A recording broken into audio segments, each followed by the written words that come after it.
We're the lads. Newcastle Carabao Cup winners. Hey, the accent's off, but I don't give a crap. You just modded all those Liverpool fans' heritage, all of that bullshit. Yeah, no one needs to hear about all of that. I am so proud of these guys. Yeah, what a way to announce yourselves after how long? It's been something along the lines of 70 goddamn years.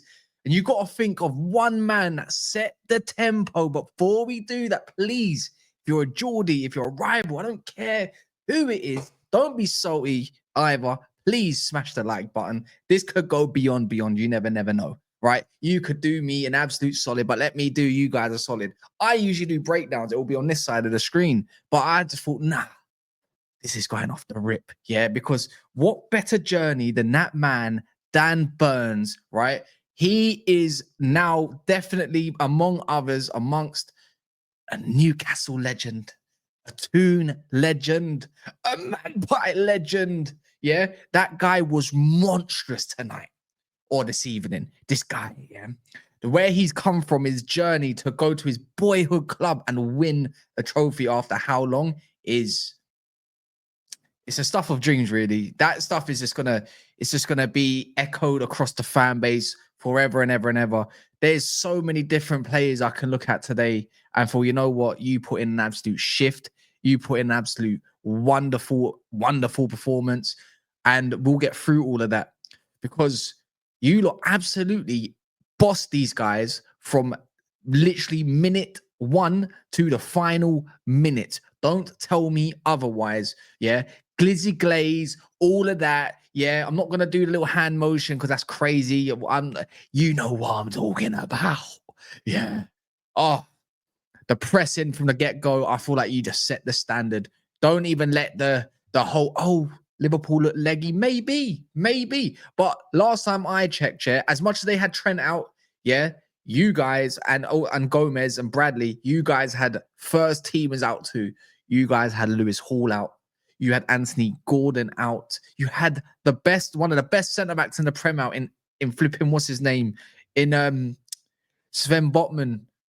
But look at what that happened. That was an absolute togetherness performance. Oh, you have made me so proud as a Manchester United fan. I swear I've had a disastrous season. Yeah, but that's just put a smile on my face. They've gone out of 2 cups in the space of a week. What a beautiful ending to obviously what we see as towards international break. And it's all thanks to you guys. The support as well was immense. I can't lie. I sang your hearts out, especially towards the end. I can tell there was nerves. There was nerves everywhere, but I didn't feel like this Newcastle. Sorry if my accent bothers you. The Toon, Newcastle. Yeah, sorry, but for me, it's just what can you do? What can you say? I just felt like you wasn't even nervous. I feel like they were nervous. We got told Gravy Bow, aka Gravenberch, I'll call him Graven bitch, yeah, what he was made into tonight, was the best midfielder in the world at one point. Yeah, on form, which he was, to be fair. And then he got shown up by Bruno Gomes and Tonali. Yeah, that Italian stallion. Yeah, he was absolutely a unit. Joe Linton, best performance since coming back from injury. Yeah, relentless energy and pressing. Livramento, he's still got Salah in his back pocket, mate. You know, amongst other things, you got his keys, yeah. You got his wallet, and then you got Mo Salah. Yeah, and there's more players. I thought, you know what?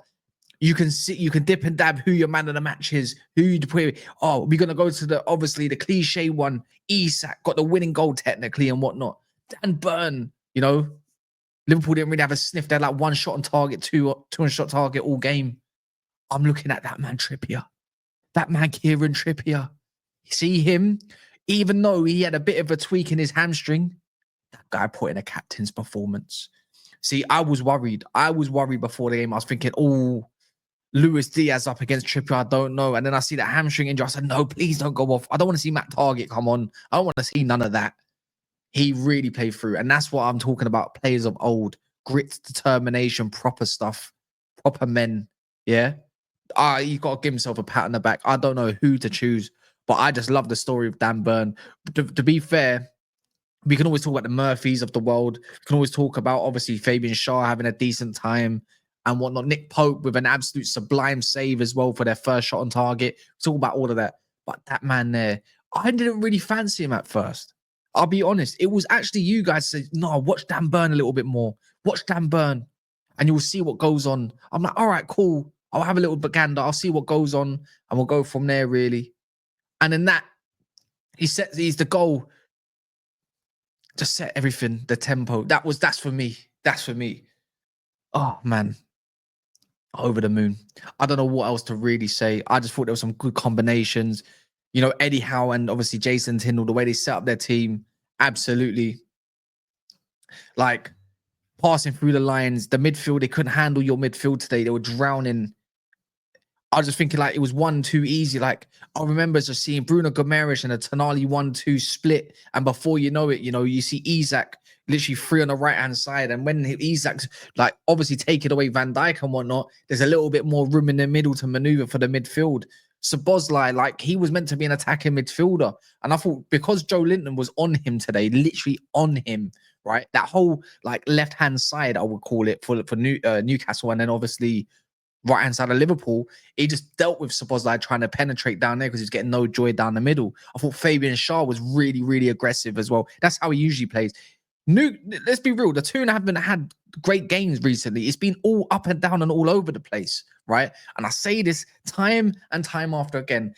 If some people want to do some recent history, yeah, after Feb has been finished, right, and it's near international break, there's this little switch with the guys that wear black and white, the barcodes, sorry, yeah, they just go on a little bit of a run. I have to play this team soon. I don't want to play this team soon, yeah, because see that's just going to lift them. No matter what happens in their season now, they're complete. And the thing is, now you've got to probably look at, you know, your coaching staff and your players. Can you go and get that top 5? Can you go and get Champions League? Even if it's Europa League, can you go and get that? They're all different answers. The journey for these guys to get to the final, rivalries, yeah, just look who they've had to beat. Look who they've had to overcome. Well deserved. I'm not saying Liverpool didn't deserve it either, but it's just, in the end, the team that played best today won the game fair and square. And I commend you for that. I commend you for that. You know what? I had Specs on the phone to me. He was absolutely not impressed with Nick Pope being a goal. I was like, no, Specs. Trust me. He's going to put in a performance because if it goes down to penalties and you don't have no subs left and you need one, trust me, he's going to save your ass. I guarantee he pulls out one big save today. And that big save crushed Mons.